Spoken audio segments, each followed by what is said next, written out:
Seems as if, and they may be right, the Harris campaign thinks that comment, from the comedian at the Trump rally could be something that has an impact in a place like Pennsylvania. What do you say?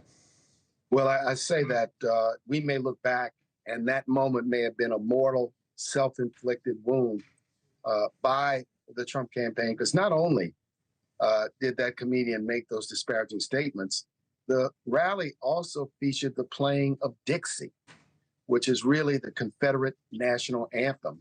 So this is 2024, and there's this overt appeal to really hatred and racism, and it was an unforced error. And what you want to avoid in any big campaign is unforced errors, particularly at the end.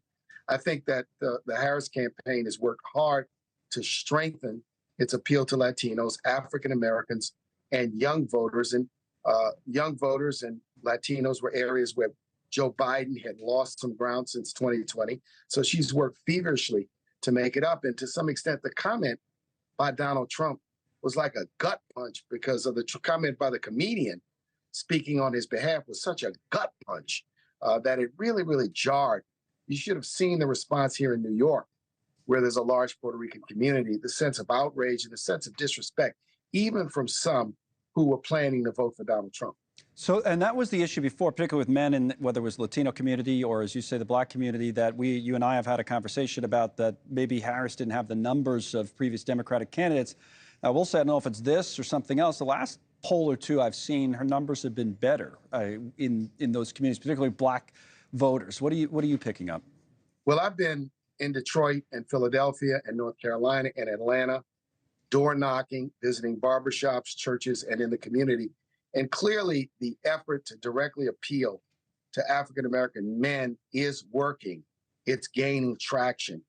African-American men, like every other voter, voting constituency, wanted to hear, what are your plans for us? And to some extent, the candidate who can build the best and the biggest, widest coalition is what it takes in American politics today to win a national election. So I think she's made up some ground, and I don't think Trump has done himself a favor in any way by how he's closed this campaign. What about turnout? They keep talking to Harris side about their turnout operation. They're going to need it, though, Mark, right? Because you have to turn out people now on election day, where that was Trump's game last time, but Democrats need people to show up in person this time if she's going to win, right?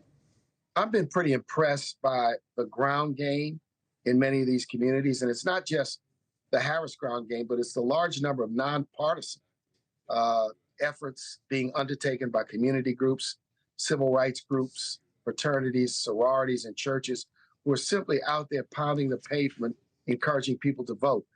It's as strong as I've seen.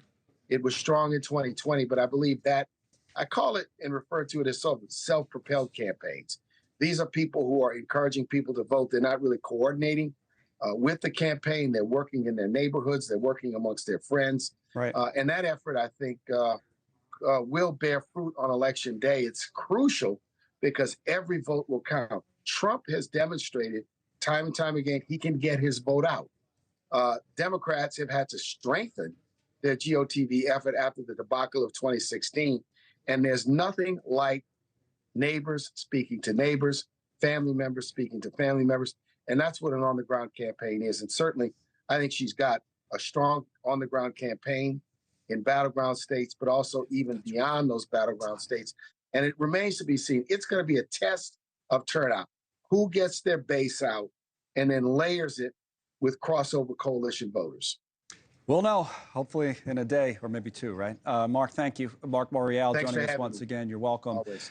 Thanks so much for watching. Just go to joinnn.com to find NewsNation on your television provider. And don't forget to click the red subscribe button below to get more of NewsNation's fact-driven, unbiased coverage.